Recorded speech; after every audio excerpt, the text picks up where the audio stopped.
my mum was like, she was quite strict. Like she tried her hardest to keep a tight leash on me, and I think because of that, it just made me want to do more stuff and try more stuff. I'd be working at six in the morning, right, on a Friday, and I wouldn't begin home till 5 in the morning. Every Friday, I was only 16. I bought a quarter of paste. It's like 7 gram, like proper speed. Aye mate, I would go home on a Friday. I would work quite long hours sometimes, so I'd be in the work. I'd be hungover, and by the time I got home, I'd have a come down and all. And that's before I even went out. One of the gigs I done, basically I was DJing on the Friday night, Saturday night, on the Sunday night I had a comedy gig. I hadn't been to sleep in 3 or 4 days. I burst in, my eyes are pinging, right? Pure loud and still trying to carry on the patter for all weekend that nobody else gets, by the way. Nobody's laughing. A few of my pals are there, my brother, they're howling. That was just one of the reasons to go sober. But I was nervous. I couldn't have a drink, I couldn't take the edge off. I had to sit and deal with all these nerves for the first time. 500 people looking at me, and then I just went silent for about 15 seconds. But that felt like about 3 or 4 hours. And see, when that happened, mate, I felt all the energy suck out the amphitheatre, and it was like I was standing here, I was looking at myself. It was weird.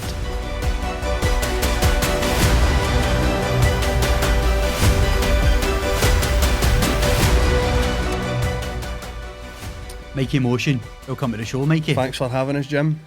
No, you're very welcome. Great to be here. It's good to see you, mate. Good to see you. It really is. You make me laugh every time. You just to sight you. Thank you, mate. I'm funny looking. You're saying funny looking, funny looking guy. Funny how? Funny like a clown. Do I amuse you? So before we dive right into your story, right? Yeah. I'd like to ask you to tell me a wee bit about what you've got going on now, your gigs, your events. Aye, well, I'm just gigging as much as I can now, doing stand-up comedy, trying to try new stuff, work on new material for this show I'm doing in March at the Glasgow International Comedy Festival. So all my time really is going into that at the moment. Like I said, I've just been kind of writing stuff. I've had stuff floating about in my head for maybe 7-8 months to a year. It's in there, wee ideas. I keep going through it in my head, and it's just trying to try it on the stage to see if it works and see if it can go into my show. I've had my show at the Fringe, and it's a good show, but there's a lot of stuff that I want to change in it. So it's just a big jigsaw puzzle, and I'm trying to take out the bits that you know, that are they're not doing well, but they could be better. So it's just trying to piece it all together. So that's what I'm basically doing now. Podcasts and stuff like that as well. Must be daunting and all. So you're experimenting new material. Aye. Live on the stage. Yep. You don't know what the reaction's going to be. Don't know what the reaction's going to be, mate. It's very, very daunting, and I get shaky trying new stuff. When I've worked on stuff for a long time, then I know it works. I'm comfortable in it. It's like second nature. It just flows through me. But when I'm trying this new stuff, I'm like, is this going to work? And it's like try to let it flow into the next wee bit. It's hard, but that's what you need. It's the only way you can do it. It's the only way, because you're pushing yourself. Your comfort zone, aren't you? Every time. Like you said, you've got all these ideas in your head all the time. Aye. Then something magic happens. Something magic happens, mate. It makes me laugh. Something comes in, like an idea will come in my head, and I think it's funny, because that's my sense of humour. I think it's hilarious, right? I'm not saying I think I'm funny as fuck. Well, you need to, right? But what I'm saying is, like, these ideas will come in, and I think it's funny, and then I'll need to try it. And I don't know, sometimes other people go for it, sometimes people love it, sometimes people don't. Do you know what I mean? So that's where the kind of hard side of it comes. But the majority is a good reaction to all your material. Aye and no. Like, there's no two crowds the same. Different setting, different night of the week. Do you know what I mean? A Friday crowd is brilliant, a Saturday crowd is brilliant, sometimes a Sunday's brilliant. But if you're doing it on a Monday or a Tuesday or a Wednesday, it's not the same vibe. Aye. You go to all these different places, and sometimes it works and sometimes it doesn't. Do you know what I mean? We spoke about it, so obviously you get the nerves coming. You feel the jitters in the stomach. Yep. Do you still get that every performance? Still get it. I never used to get it when I started, because I was just thought I was bold and I didn't really know what I was doing yet. I thought, I can do this. I've done this my whole life. But it's a completely being funny in front of your pals, being funny on Facebook or being funny on a video is completely different from doing it in front of a live audience. So I think it's when I became sober, I started to really feel the nerves, and it got to the stage where it was getting horrific. Stage fright. It was like I was like nearly taking panic attacks. Sometimes I just didn't know what was going on and I wanted to run away. But it got better now. The more you do it, the easier it gets. You still need the nerves. You need a bit of something there. But what I'm trying to focus on now is turning the nerves into excitement, because that's what nerves are. It's the same thing. Nerves and excitement are the same. It's just the way your mind, I don't know if this is the right word, like relegates it through your body. I spoke to my pal Stephanie, who's really spiritual. Right. And I was talking to her about nerves and stuff. Yep. And she says you need to change the language. Yes. You're no nervous. You're excited. You're excited. And it's about reprogramming the mind into aye. feeling like that. Because if you feel panic attacks coming, you feel sick, then that'll happen all the time. It'll happen all the time. So, but if you change the language and then it starts to change your thought process, then you don't get like that. I know, it's on even your body language. Even something as simple as smiling can change your whole body, can change the way you feel. Because look, date the now, look. I feel better that I'm smiling. It's So you're making me laugh. There you go. And I'm not even really. I'm just. You're doing that. I'm just smiling, smile. right? But before we get into all that, right? Aye. I'll take you way back to when you were first introduced to the drug and alcohol scene. I know you were really young. Aye. I would first. Well, it was 11 years of age. Even before that, I was a curious wee guy. And I don't know what it was, but I just had this thing inside me that I wanted to try stuff. I don't know where I picked it up for. I think I picked it up for maybe films, music and stuff like that. But I used to I stayed in these high-rise flats in Cambuslang, a place called Whittlawburn, and there was a big Asda there. And I would just kind of float down, even at maybe about 9 or something, I'd float down, and all the kind of older ones used to hang about outside it, and I would hear them talking about acid or eckies or stuff like that, and my ears would just go up, and I'd be like... Where did you? Probably about 9 at that point. Right. And then, so I always knew there was something there, and the area I grew up in was like, there was a lot of heroin addicts at the time. So I always kind of knew that drugs they weren't good for you and they were bad, but it was the way people spoke about them, like the particular acid and stuff like that. I was pure intrigued. And then when I was 11, I started smoking hash. Hash is a funny word, isn't it? Hash. I know you like playing the game, find the hash. Where's the hash? So that was the first. I mean, I think I'd had maybe like a can of beer or something like that, like at Christmas parties, like doing my granny's, like sneaking a wee can or sneaking a whiskey, that kind of stuff. But I didn't really see that as like anything. But it was when I was 11, I moved to it was the same scheme. It was just a different part. It was just like kind of closest at this point, and hash was the thing. I think I was in first year, and just everybody was smoking a bit of hash, and I tried it, and at the time I liked it, and I actually got caught. I got caught smoking hash after my mum when I was 11, and it killed her because she didn't really know much about drugs. She thought I was like a proper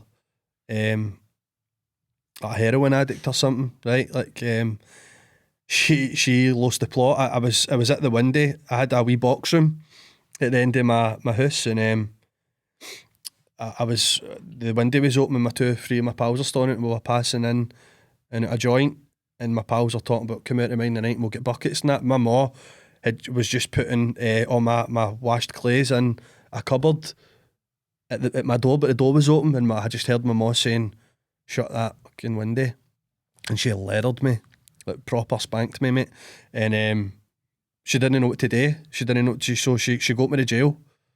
That's the first time I ever got to jail. She phoned the police. She phoned the police. I was lying in my room. She's like, "You wait till your dad gets in here."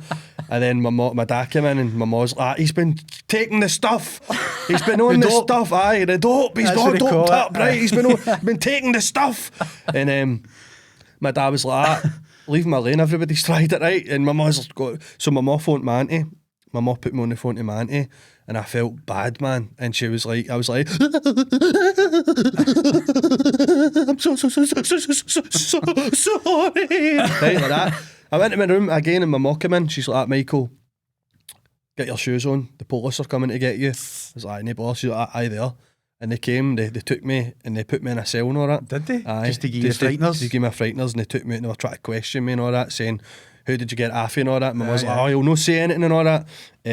But that scared, that was the first, that was mad thinking back, but I think it was when I didn't smoke it for maybe about 6 months. So that gave you a wee scare? It gave me a scare, but it didn't stop me. When did you start getting involved in the harder stuff? I would probably say when I was about 16. You were drinking before that? I was drinking, aye. I'd been drinking. Bottles of cider, things like that. Bucky, wine at the weekends and all that. But when it really got bad, I think I was about 16 or 17. I think the first time I took an acid, I was 16. And my mum and dad had went on holiday. They took my wee brother. I was working at the time, my first job. So they had the house to myself for 2 weeks, and I just went mental. Do you know what I mean? I just wanted to try stuff, and then it was Eckies, ecstasy tablets, and I loved them. And then it was coke. Aye. So you were right deep in the party scene then? Aye. Age 16, when about 18? Aye, like 16, it's like you're just starting to kind of go to gaffs and all that and hang about with different areas, different schemes and all that. You said to me earlier, you still like a wee guy, but even though you were 16, you might at the time, I was tiny, man. I'm still a wee guy now, right? I'm no tall, but at the time, I think I must have looked about 12 or something. Just a wee guy, and in the mind I was probably like that as well. But I was just fascinated with it all, and I don't know, even though my mom was like, she was quite strict, like she tried her hardest to keep a tight leash on me, and I think because of that, it just made me want to do more stuff and try more stuff. Do you know what I mean? Aye. It kind of pushed me away a wee bit, and even though I was kind of terrified, I didn't want to upset anybody, but everybody was doing it. It was just normal. Do you know what I mean? Oh, everybody I hung about with done it. I think there's no many options there, I know. No, Man. man. You're coming from a rough area like that. Aye. I can relate to that. Aye. And you're kind of limited to what you can go and get. Aye. And it just becomes... Aye. It just becomes a norm. Aye. The norm. Do you know what I mean? We'll get a bit of hash, and it was walking up to this woman, old cafe. Fiver bit of hash. And we'd walk into like Spring Hall to get, and it would be a groupie. So like, you chat the door, no, you chat the door. Then you would be like, it was like wee guys I met in first year. It was for different areas. I never had a big brother or anything like that. So I was just always, I was the one that tried everything, and they would come in and they would all have big brothers, and they would get hash after big brothers, and they would bring it in, and then you'd be smoking in school. Do you know what I mean? It was just, it didn't seem like it was a crazy thing to do. It just seemed normal. So see, you're already in that cycle, Beren. Is it every weekend for that age? Every weekend, mate. All the way through your teenage years? Every weekend. Madness all the time. All the parties. time, and it started just like a Friday and a Saturday, and then it would be, oh, we're getting a booze on a Sunday and on now, and then it would be a Thursday as well, the Thursday club. We would be doing it, and I would be working I'd be working at 6 in the morning, right, on a Friday, and I wouldn't be getting home at 5 in the morning. Worst. So you hang it out as long as you hang can. it out as long as you lie can. to yourself. I'll get home at 1. Aye. I'll get home at 3. Aye. It doesn't happen, and then before you know it, you've had Aye. no sleep. And then it got to the stage where I can remember it was I used to do a wee thing. I had a wee ritual every Wednesday night. I used to, because I was only 16, and I used to sneak in 2 half bottles of wine in my Burgos. Into work? No, well, I done that as well, but every Wednesday night I would sit myself, and that would be my wee Wednesday night thing. I'd have 2 half bottle, and everybody would be like, why do you not buy a bottle? I'm like, because if I go in with a bottle, my ma will see it.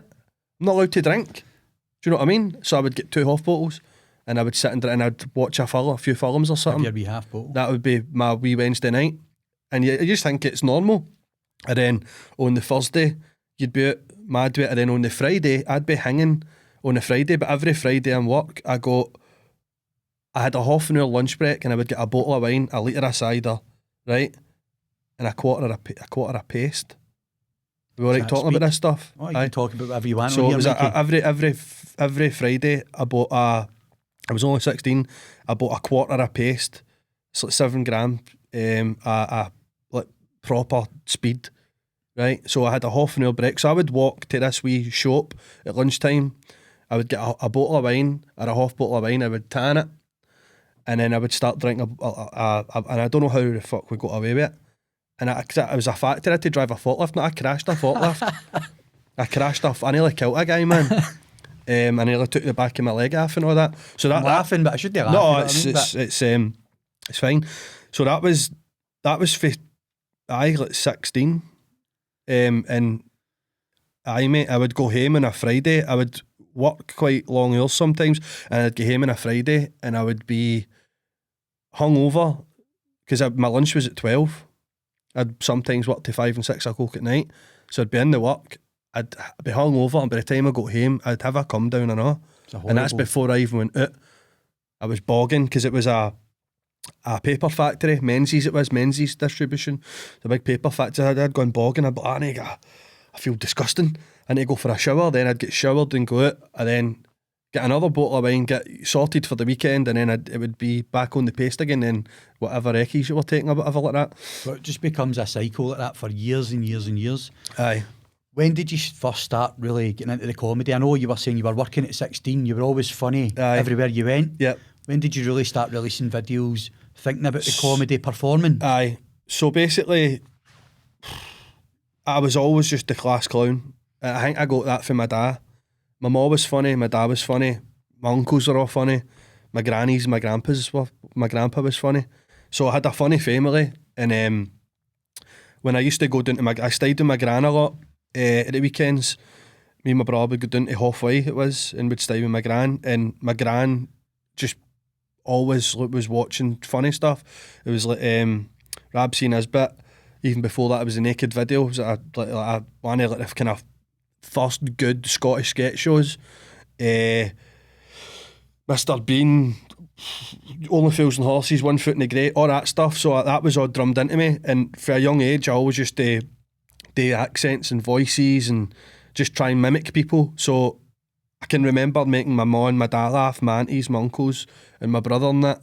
And then I don't think I thought like at that time this is what I want to do, but I knew that's who I was, and I knew, right, I just make people laugh, that's what I do. So that's what I done through school, even primary school, through secondary. I was just known as the mad funny guy, do you know what I mean? Done mad wacky stuff, and I enjoyed doing it. I would do anything for a laugh. I would just do anything. I got myself into trouble a lot of times for just trying to do things just to make people laugh. And the first time I ever started like trying to do anything like with a camera or anything like that, it's mad. It was so social media just wasn't out yet.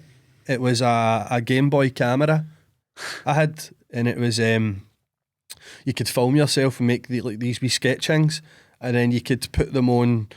I had a printer, and you could like take people's faces and like make them look funny, and just put wee like you could just make wee funny things, right? But I would do this, and I would like take pictures of people when they weren't looking, and I would like fucking distort their face, and then I would print it out and I would stick it on their doors and all about the scheme and all that. So that was like a first wee thing. And then it was camera phones came out. Do you know what I mean? I always had these wee ideas of sketches all going through, and I always had, even before camera phones were out, I had like different characters in my head. I've seen loads of sketches you've done. I had like different personas I used to take on, and so as soon as I could record myself, man, I was recording myself, and it was like sending it to people. And then it was like, remember you used to Bluetooth videos and I cut and all that kind of stuff. And then it was like people would be sharing it about, and then Bebo came out, and then that's when I started like properly doing like kind of wee acting sketches and different characters and stuff like that. Was that kind of the first social media platform then? In a way for you to promote your for videos? Me to promote, I knew there was ones before that. There was like Profile Heaven or something, all that kind of stuff. But Bebo was the first one you could properly have your own wee identity on it. You could put a skin on it, so it would be like you could have like music playing, and then I was like, right, these are all my videos, and people could watch through the videos. And I was like, it was, when was that? Can't remember the year, but I think I was maybe about 17 or something, 18 maybe. When did you start to really go viral? I know were you into social media before you started performing live? Aye. So, yes. So talk me through that. So it was when Facebook came out. I would just every day I would put a status up, and it would just be something funny, something that I thought was funny, but it was just fried. It was just like stupid stuff. I'd be talking about pubes all the time, right? And hundreds of wee in jokes with myself, but people started liking them, and then I would do a video, like looking back now, it's embarrassing watching them, right? But you're at the start, it's just like, now when I watch some people's TikToks, I'm like, right, they're embarrassing to now, right? I was embarrassing. It's a process a long time ago. So I started putting things out on Facebook and that, and then they were getting likes and shares, and then it was good because I just used to do wee stupid things in my room and film it, and I liked the process of filming something and editing it and creating something and then putting it out there, then people actually enjoying it and thinking it's funny and sharing it and seeing the comments, where that gave me a pure buzz. And I'm like, right, well, no, it actually means something. I do it because I enjoy it, but other people enjoy it, so that's even better. So you're creating that. People are liking it, they're laughing. Aye. That's then giving you the confidence, because you're thinking, hold on a minute here, I've got a gift. I don't know if I saw it as that, but I just knew that I enjoyed it. I mean, I got a video camera because I was starting to take it a bit seriously. This is like, I was like 19, and I took this video camera out at the weekend. I had a wee backpack, took this video camera out, and I just done everybody's nuts in. And everybody's like, he's half his nut, man. Like, this is like... Is this all in house parties and just going about? Others, I was hanging about with mad cunts, man. But they're like, what's he all about? Do you know what I mean? But I was just videoing. I was doing podcasts before podcasts were podcasts. I used to interview people in my work in the back of, in the back seat of a motor. This is like years and years ago. And I then what I would do is I would get these people, they were all interesting people, and I would sit in the back of their motor, or whoever's motor it was, and somebody would be sitting in the front videoing it, and I would just interview them and ask them stupid questions, and then I would have that on the camera, and then on a Thursday night, I'd plug it into the telly, and I'd sit and watch it with all the troops, and they'd be like, what are you doing? That's brilliant. What are you doing, man? Like, I don't know, but I like it. Aye. So for there, then you were starting to get big on social media and then performing live. Talk me through the first time you ever went on to a live performance on like a stage in front of a crowd? Well, Because as you said, it's so different. it's different. I was always on stage anyway because I was a DJ, right? So I had got my decks when I was 11-year-old. That's how I kind of made a wee bit of a name for myself, because I was always making tapes and stuff like that. So everybody knew me as a DJ, and I started playing at parties when I was like 14. So I had that kind of side of being on the stage. Started DJing in clubs and that when I was like 17, 18. I always had that. And I used to MC as well. So I would be like DJing, and sometimes I'd be MCing in front of loads of people. So I had that kind of performance background. And then obviously when I wanted to do stand up, it was always kind of floating about in the back of my mind, watching Billy Connolly and all that kind of things, and it was always there. But once a few of my videos went viral, I had a few characters, and I thought, right, I need to, what's the next stage here? Doing it live. The first time I done it live. Do you remember it? Aye. Very first performance. Very first time, mate. It was I didn't know what I was doing. I didn't know I didn't know a single comedian. I didn't know there was a circuit. I didn't know there was a scene. I didn't know how to get into it. I just thought, I can do this. What was the setting? So it was in a pub in Black Hill. Which Do you know what? That's crazy. I'll stop you there, Aye. right? Mhm. Because see that night you done that. Mm-hmm. See when you came back for that gig. Aye. I was in the house you came back to, your pal Dale's house, and you were dressed up with an outfit on. Aye. And I asked you, where have you been? Aye. You says I was doing a gig at Gordon's Bar. That's it. In Black Hill. Aye. That's the first time I met you. That was the only time. Aye. Well, the second time, but that was the first time I'd met you. Right. And that's crazy. I That's never knew mad. that. So that you met me the night of my first ever gig. And how did that gig go? Because I remember you telling me. Aye. So it was good, but it was hard. It's a hard audience, it was sorry, for Black Hill. Of course, mate. But it was a weird set. As I said, I didn't know what I was doing. When you start comedy, you're supposed to just start at 5 minutes. Supposed to get 5 minutes of material, go to open mic nights, work on it, try and craft it up. I didn't know that. I done an hour. I done an hour. We already nutters. We already nutters, mate. But I mean, I was DJ. It was just weird the way it was set. I DJ'd for a few before it. I was steaming. I was on the gear, and I took one of the wee silver skull things. I know, I seen you when you came in the house. Right, I was rocking. And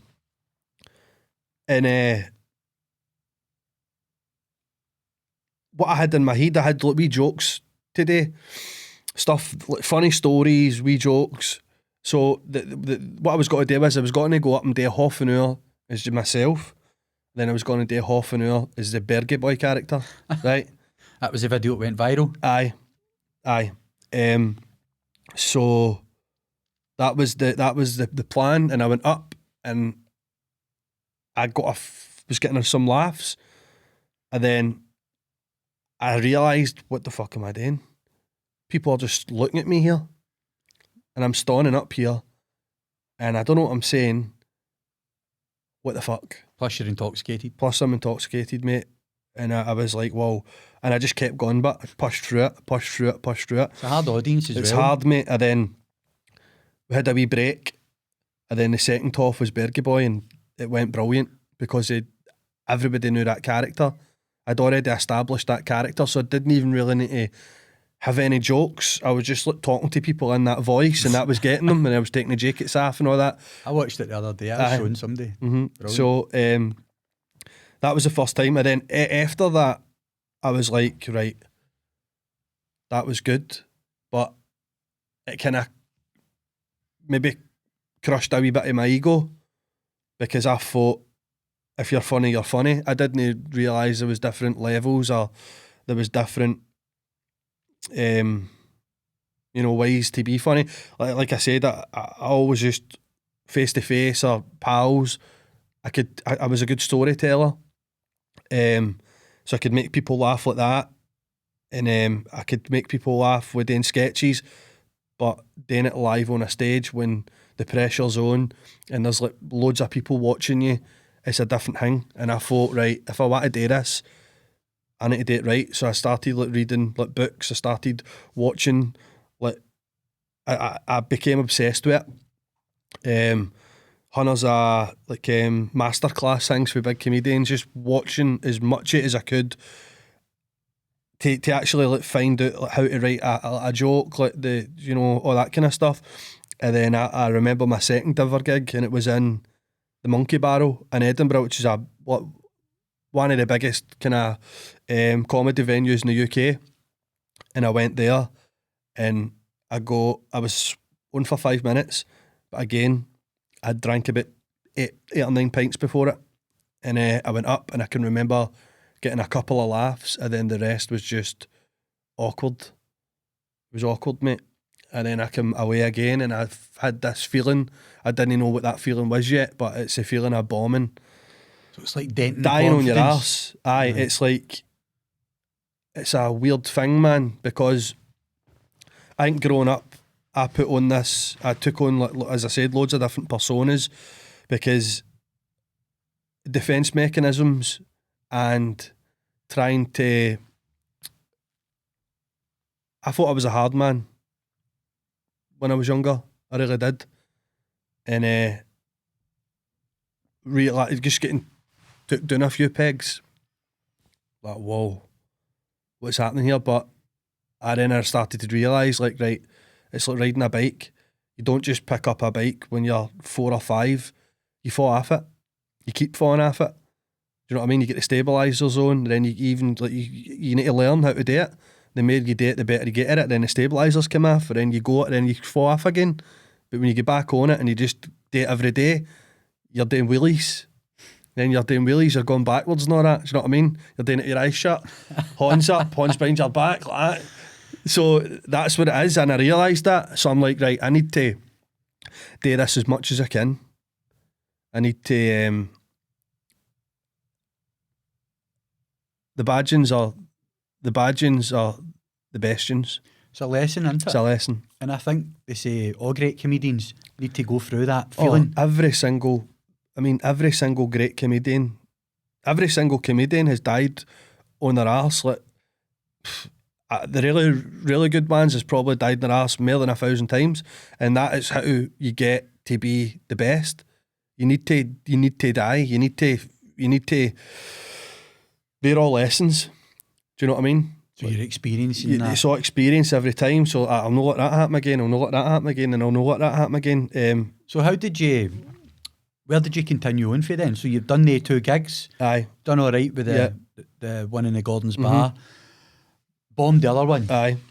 Were you still drinking and taking drugs while performing? But aye. How many performances did you do after that where you were still obviously on the drink, on the gear? I'd say about 30 or something. Right. So when did you start to realise that, hold on a minute here, this is affecting me? Aye. Well, I found out that there was a comedy forum. I started meeting people at gigs, started meeting other comedians, and I was just asking them, like, how do you get gigs? What do you do? And like, there's this forum, so I was going to open mic nights, but every time I was gone, I was boozing. Every single time, mate. And I was getting up, and I was probably making an ass of myself. One of the gigs I done, I think, was that one of the last times before I went sober? I don't know, but basically I was DJing on the Friday night, I was DJing on the Saturday night, and then on the Sunday night I had a comedy gig, right? It was called the Scottish Comedy Roadshow. It was a good lineup, and I was like, lucky to be on it. And I hadn't been to sleep in 3 or 4 days, just like full of everything, right? And but I knew, I've got this gig. Who's coming to the gig ways and all that? They'll try to get people to come, like, in parties. In the parties and all that. Everybody's too burst. So I got a taxi up the road, get changed, get a taxi right in. I'm late. I burst in. My eyes are pinging, right? Pure loud and still trying to carry on the patter for all weekend that nobody else gets, by the way. Because you've been running about the people. I've been about the people and we're saying one thing each other. I'm like, the funniest thing I've ever heard in my life. It's no, right? But we're all howling, like doing wee puns to each other. Nobody gets that apart from you, who you've been sitting with. I turn in, I go in there, and I'm steaming, and I don't even care, man. I'm oblivious that I'm bombing. Right? Nobody's laughing. A few of my pals are there, my brother, they're howling. I don't know if they're laughing because they were ways or they're laughing at because how badly I was doing. Out of control it's got. And again, I was doing 2 sets I was doing that night. One is me, one is Bergie Boy, and I think I went away off and there was a couple of other comedians and I went on again. I ran over my time, which is heavy frowned upon like in the circuit, and like for comedians, you need to stick to your time. You can throw the whole show off. You need to stick to your 5 minutes, your 10 or your 20 or whatever. So I was just taking the piss out it, really. Do you know what I mean? I was like, but that was just one of the reasons. That was one of the kind of things that gave me a bit of fuel to go sober. What age were you when you started to realise I need to go sober here? And you actually started to go through that process? Because I know myself, it's no easy. I was the same. Well, I've been sober 3 years and 3 months now. So I'd probably say about 7 months before that. I'm 37 now, so I'm not the best at maths. I can't really count good. We'll call it 33, 34, right? Aye, 33, I would say. So do you remember your first ever gig when you were sober? Aye. And what was the difference, the nerves and the performance? It was a pure battle. I mean, the first gig I ever done sober was it was after lockdown. I hadn't done a gig in 18 months. And it was an outdoor, it was in the Queen's Park Amphitheatre. There was 500 people there. It was also a 15-minute set, a material that I hadn't tried yet because I hadn't gigged in 18 months. I was sober. I can remember walking about that day, just seeing everybody getting in, and the lineup that was on. It was like a proper. They were all award winners, or Scottish comedy like royalty, and then me. Do you know what I mean? And you hadn't done one in 18 months. No. Plus, this was the very first time you'd ever done a sober gig. Yes, and I had an out of body experience, mate, on the stage, and what happened? So the first 10 minutes of the set, I had right now for about 3 or 4 months, I was writing this stuff and I was performing it every night, about 5 or 6 times a night in my room.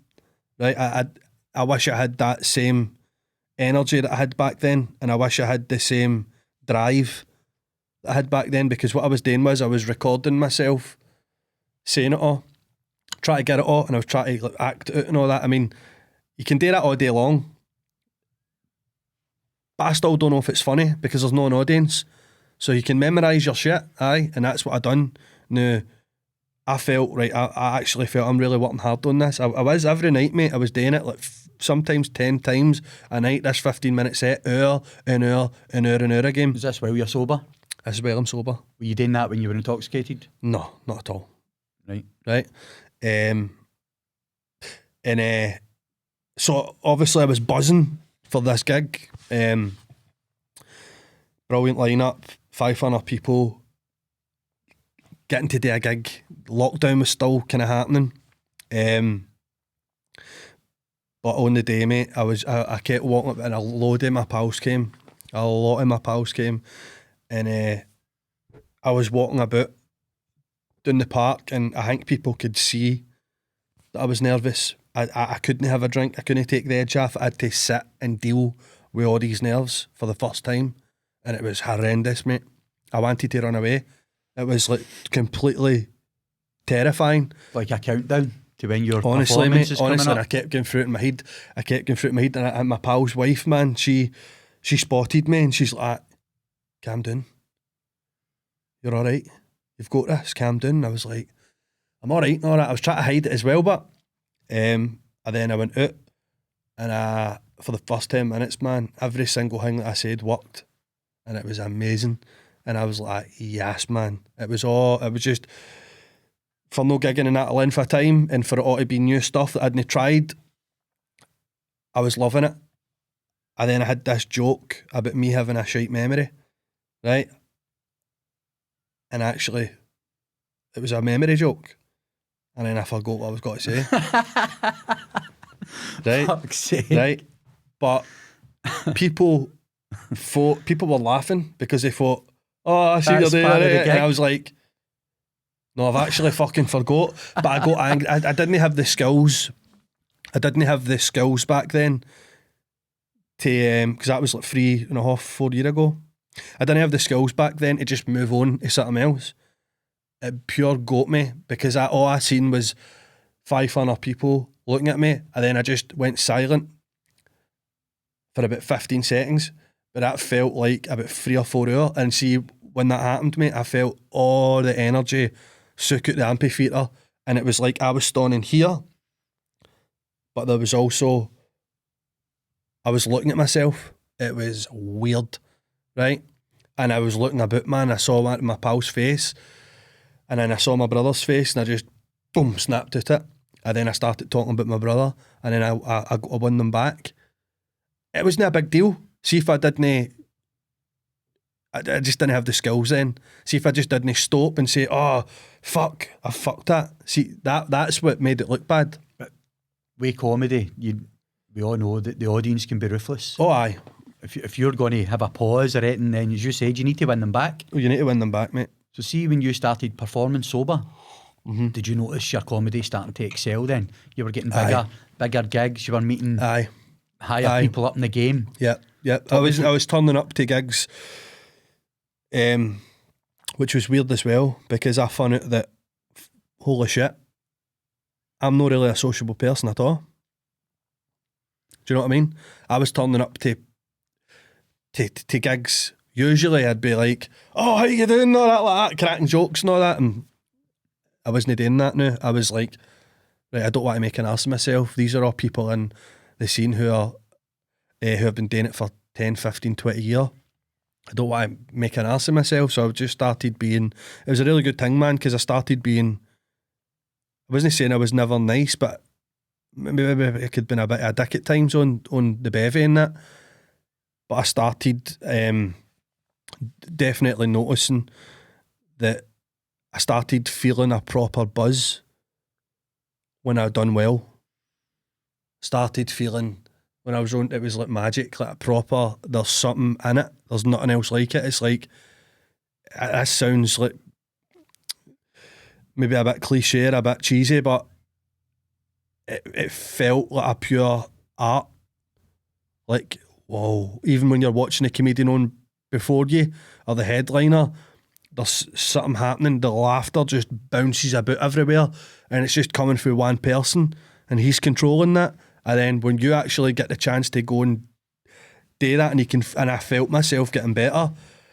I remember coming home from Edinburgh one night, and that's the first time I kind of properly felt that, and I was sober, and a few of my pals came to see me, and I went into the toilet, and I heard one of my pal didn't know I was in the cubicle, and I heard my pal talking about us to just a mad random. He's like, I came to see my pal at the Fringe, man, and fuck me, he was actually brilliant, man. I didn't know what to expect, and I'm pure proud of him and all that. You're in the cubicle I'm in the listening? cubicle listening. So that must be a great feeling. It was so good, mate. It was my pal Gooch. Shout out to Gooch. That's like a natural high, what you're talking about. No, mate, it's like this is what I'm saying. So, see, every drug I had ever tried, this is natural, proper buzz. It makes you feel good, and it's a drug that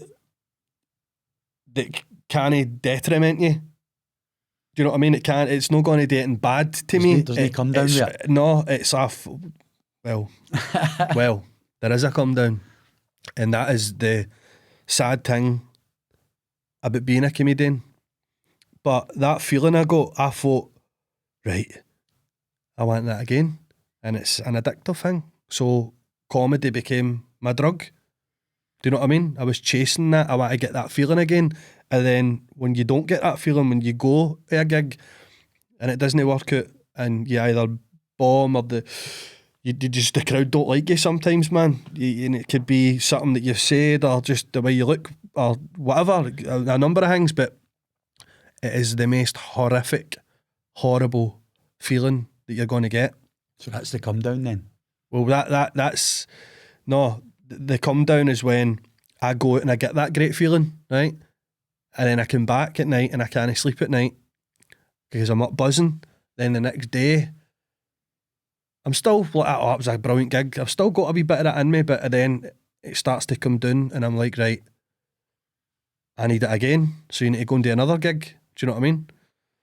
But it's a great example of showing people that when you're working on stuff that you're passionate about, that creativity, you're putting ideas into your head, you're writing material, then you're putting it into action, and people are loving it. There's no buzz like it. There isn't, mate. So I never knew this about you, Mikey, right? When I met you earlier on, we started talking about energy, spirituality, how to better yourself, being in touch with your higher self. Obviously, we were never getting there when we were on the party scene, alcohol, drugs, and you're saying you started after in gigs like that, annoying people and stuff. Talk me through that, because I don't know how many people know that about you, but when you started speaking to me about it, I was blown away. The work that you've put into yourself to get that energy that shows you how passionate you are about your work, mate. And if you can talk me through that, because it's special. Well, I was always interested in the kind of spiritual side of things. I've always knew that there was something. Even when I was a wee guy, like the kind of drug thing, I was always curious. I was always interested in things like we're talking about out-of-body experiences and all that. I always liked reading that sort of stuff. Any films or any kind of stuff like that, I was always right into it. So that was always a thing. But it came to me when I was trying to go sober. Like that's when I kind of switched up and I was trying to really help myself.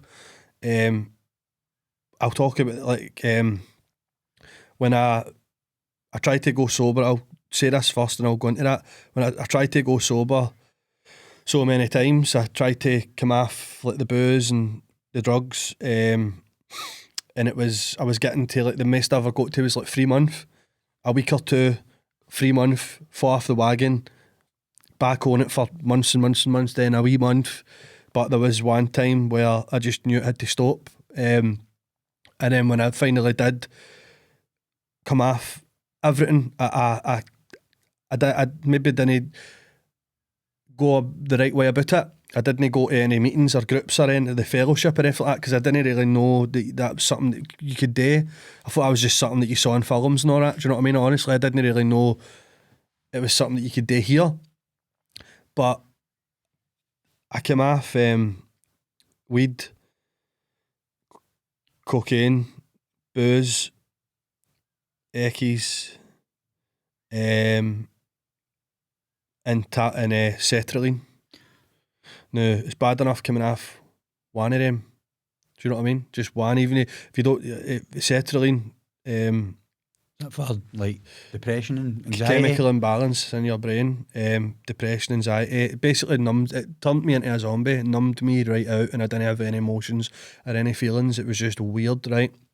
But even if you try and come off them yourself, it's crazy. Can make you suicidal. Can make you suicidal.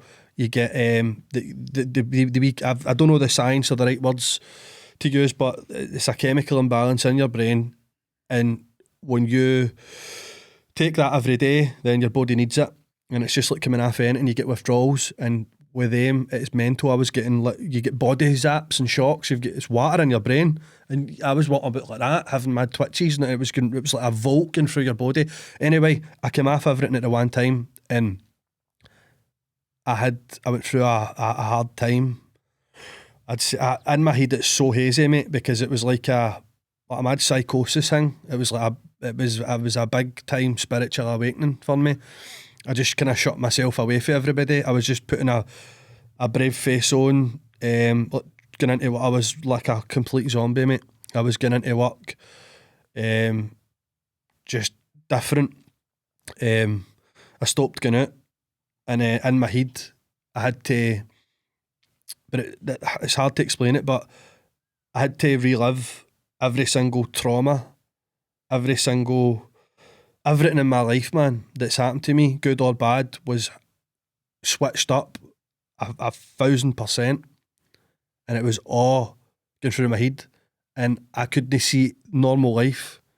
I couldn't see anything else apart from this, and it was horrendous, mate. It was like hellish. It was like a really, really, really dark time, and I didn't know how to get out it, and I was thinking to myself, fuck me, how can I carry on living with this? How can I live the rest of my life with this in my head every single day? All sorts of shit, man. Just a lot of noise into it. A lot of noise, mate. Couldn't switch it off. And also, there was a lot of my pals had died, and my family members had been dying, so there was a lot of stuff going on with that. I was grieving. I was going through all sorts of shit at the one time. But then somehow something inside me just started telling me to reading and watching stuff about spirituality and how to help yourself, meditation, all that kind of stuff. And then day by day I was doing it. I don't know where I got the strength for the energy, because there was times I really did actually feel just calling it quits. I wanted to. I didn't want to be.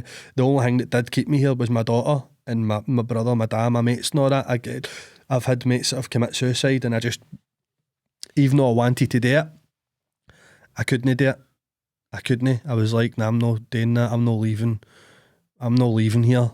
I'm not letting other people feel the way I feel when they went. Do you know what I mean? You're coming off all the drugs at one time. Everything, the man. Withdrawals. And you know yourself, so you're having to get through that. Aye. And you get to the low realms. The lowest point, mate. Horrible vibrations. Aye. Oh. And then you've went through that. Aye, well, that's what I realised. I faced everything, mate. And I accepted everything. And then I surrendered to it all. And I let it all go, mate. And once I realised, wow, I'm in control here. It's me. It's all me. All that stuff is me. All that stuff is me. And I'm the one who can control it. And do you want to know what gets me? The amount of people that I'd lost, and because I realised that's where they were, and they couldn't fight it, and they couldn't find that wee bit of, they didn't talk to the right people, and I was beating myself up because I thought I should have been there. I wish I could have fucking been there, but it made me feel really strong, because I realised that none of this stuff is going to go away. Everything, like, it's just even like wee stupid things like in primary school and all that, mate, and just like things that, stuff that's happened to me, stuff that I've done to like hurt people, like hurt my mom. Carry these traumas about with you. Aye. And we're blocking them out. Aye, blocked them out, but I had blocked a lot. There was fucking shit coming back to me, mate, that I didn't even know. Right? I was like, what? Right? And then it's because for years and years and years, I was blocking it out with drinking drugs. And then once I didn't have anything to take it away, they all fucking came to me. Ghosts, man, like mad demons. Demons, aye. And it was terrifying, and I was like, oh man, I just want this, and I was like, I need that, and I've got a daughter, and I was trying to keep a brave face for my Wayne, and when she would go back to her ma's, I would just be fucking, it was, thinking back now, mate, it was horrible, but I'm grateful for it. You need to be grateful for everything, even the bad stuff. But like I said, I just realised that I need to face everything here, accept it, let it go, and then now it doesn't see all that stuff, everything. It like see, even if like a wee thought goes by, because I've got OCD as well, and it's like I had intrusive thoughts and all that. I never had anything like that in my life, and when I became sober, I was thinking about mad shit. And I'm like, that's not me. What the fuck? What is that? And then I started thinking I'm a bad person. But it wasn't me, right? It was all these, whatever it was, like energies or whatever. Like, it was the fucking toxins, the spirits, the alcohol, the drugs leaving my body. Lower entities. And what was I saying there again? Sorry. You were talking about how when you were right into the spirituality, Aye. you were at the low realms and you were suffering, but you managed to get through that. Aye. Talk me through when you did get through it and you started to rise up to your true power. Oh man, I started feeling lighter.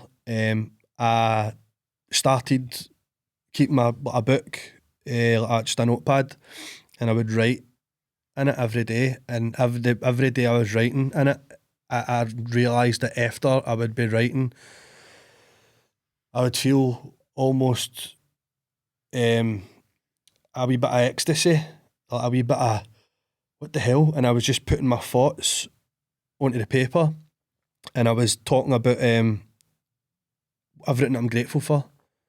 My mom, my dad, my daughter, my brother, my pals. Grateful just to even be breathing. Grateful to still be here. Grateful for everything. Even all the bad stuff. Like, grateful for everything.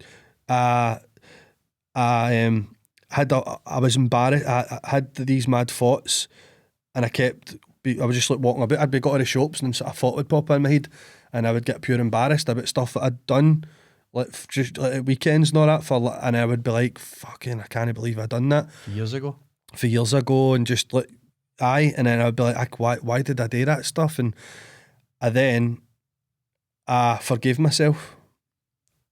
I actually forgave myself and said, like, I'm alright, so you're only human. Nobody else is thinking about it. It's just me. And I done a lot of meditation stuff where I went back to my past, and I met my inner child and all that. You ever done it like that? I've done that. Aye, and I done it a lot of times, and it got quite, when I was doing it, when I think back, it feels pure real. I done this meditation, I went back, and I opened up a door, and I ended up in my primary 1 class, and there was this wee guy there, and it was me, and I was picking him up and putting him on my shoulders and all that, and it was like I was like playing with him and high-fiving him and telling him, because that was just an innocent wee boy, and I was just telling myself basically that, don't worry, man, everything's going to be alright, you're going to go through some shit, but it's alright, I'm here, I love you, wee man, you're class, I'll come, because that's, do you know what I mean? I was just basically telling that wee guy that everything's going to be alright. And then when I started doing all that shit, I felt, holy shit, man, this is powerful. I'm actually in control of how I feel. I can actually go back in time and fix wee things. Do you know what I mean? The way I feel. It's when I started realising all that stuff, I felt I was literally just buzzing on fresh air. Just everything, I just felt amazing all the time. And I thought, fuck me, man, I had to go through a hard time to get to here, and I started appreciating the even though it was horrible and hazy, and thinking back, man, I wasn't even washing or anything, mate. You said something to me earlier on, Mikey, that we picked all that stuff. We picked it all, aye. To get us through hell. Aye. And through those terrible times, yep, to get to where we are now. Aye. I mean, you said that to me because that's similar to my background. Aye. Talk me through that. So basically, this is we just like finding out things, like we're watching stuff and reading. Like I've had a couple out of body experiences, and a lot of lucid dreaming stuff and all that. And before this is have you ever heard of the Tibetan Book of the Dead? Don't think I have. No. So it's like the Tibetan monks, like they believe in reincarnation. We're all everybody's energy.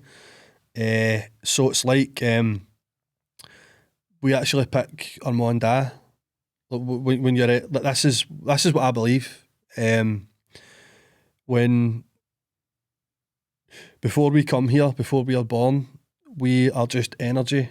We're just a boy, and I've felt that as well. And like I've been it, I've experienced it in like psychedelic trips I've had.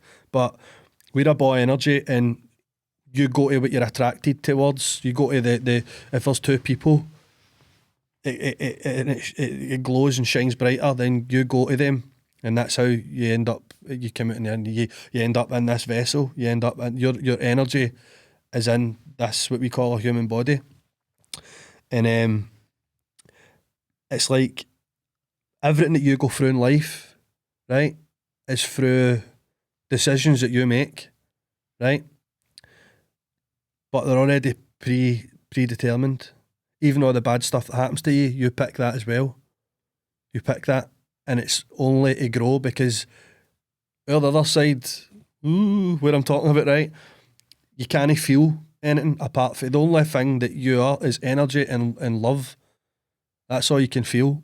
So the reason we come to Earth is for experience and growth, because this is the only fucking place that you can feel and experience.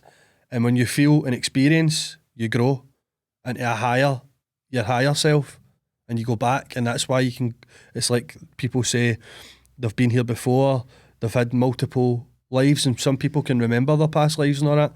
I watched a documentary the other week there, and the guy, it was a spiritual one, and he was saying, what if we're no physical beings having a spiritual experience? What if we're actually much more than that? Right. Exactly what you said. What if we're spiritual beings having a physical experience? Oh well, that is what it is. Exactly what it is. No, that is I can't even comprehend anything else now. I can't, mate, because of the experiences I've had myself with it, and just knowing that it feels right when I hear it. Do you know what I mean? Like, I was brought up a Catholic, and I never ever got it. It was always quite like scary to me. It just felt weird in chapel and all that, and I don't know, I didn't like it, and I never ever really believed. And for a long time, I didn't believe in anything. I just thought, fuck it, I'm here, let's do it, right? Just take everything, let's get it all done, just rave, just everything. But I always kind of knew there was something else there. And then obviously, like, just through experiences I've had, and also people dying as well, I want to believe the energy thing. I want to believe that you know. I watched some things, in fact I watch things all the time on this subject, Mikey, and people talk about how they die. Yep. And then they can actually, they're above their bodies, and they can see doctors and stuff working on them. And this bright light comes, and says, you need to go back. Mm-hmm. They come back into their body, and then they start telling the surgeons stuff they were saying, and they're like, how did you know this? There's loads of people. Oh no, it can happen. It happens to everybody. Like, it can happen to you, and you probably don't even remember it. As like I said, my mum used to buy me this thing, and it came out monthly, and it was called Spine Chiller or something. It was a series of books and magazines about spiritual stuff, and it was about OBEs, out of body experiences. My mum told me that she used to have them. And then she said that our pal was having them. Our pal got diagnosed with cancer, and she was having them near enough every night, man. And she died on Christmas Day on 1996, and that pure destroyed like me, my mum, my dad, because she was pure close to the family. And then it got to the stage I started having them, and it was just weird, mate. I just like I told you about this earlier on, but it was a Sunday. My mum and dad were in the living room, my brother was in his room, I was just lying on my bed, man, and I was falling asleep, and I came out my body, and I'd seen myself lying down, and I just like slipped. It was like when you blow up a balloon and let it go, the balloons, that was what it was like.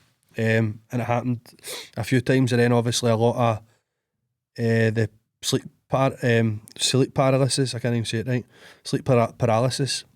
A lot of that stuff is linked to out of body experience as well, and I had a load of them, man, and just all that kind of stuff. I just feel that's what I believe. Do you know what I mean? No, I feel great just sitting with you, because I can feel the energy and how passionate you are about your work. Cheers. Before we finish up on the episode, If you can send a message out to anybody watching in the audience, aye, now's the time. Just I was going to say you only live once here, but you don't, right? You don't. YOLO, scrub YOLO, right? But just live your life, man, and be happy, right? That's what I've realised. It's a choice, right? A lot of people get caught up in maybe arguing with people, like they get themselves into a rut and nothing good's happening because of the energy they've got, and it's like a ripple effect. So it's hard to get out of that, but see if you just, you know, take a step back for it all. Meditation's brilliant. Just, you know, everything in your life is, you make it happen with the choices you make. So be wise about the choices you make. If you're struggling with drink and alcohol, I would go and speak to somebody. You know, go to an AA meeting or something. It's something that I never done. I wish I kind of did do, but my journey's my journey. Do you know what I mean? But definitely speak to somebody, because there's always a way out, and it can always gets better. Like I said, I was really, really close like that. So close, mate. And I turned it all around with my own mind. And everybody has got the power to do that. Everybody can do that. We're not just a bag of meat, man. We're spiritual beings, right? We are something. We're floating about on a big ball that's floating about through a universe that just doesn't ever stop or end. So is that not a bit of magic? Do you know what I mean? Even us sitting here talking and communicating, I'm opening up my mouth. We noises are coming out, and you know what I'm saying, right? So just honestly, just live your life. Choose to be happy. It's a choice. I'm quite shite at giving advice. I'm not really good with words, man. But come and see. Can I plug something? Aye, is that alright to plug? You can do whatever you want, Mikey. Just come and see me. You can follow me on social media, Mikey Motion, on Facebook, Instagram, YouTube. Watch my podcasts, come to my shows, add me and I'll make you laugh. If you come to my comedy shows, if you don't laugh, I'll give your money back. But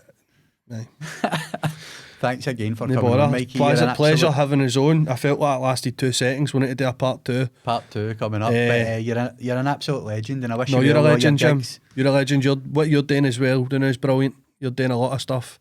You're doing a lot of good stuff to help people out. I appreciate that, mate. I appreciate that as well, Appreciate Mikey. it. Thanks again, right? Cheers, brother. Thank you. Thank you. Again, Thank you. Mikey boy.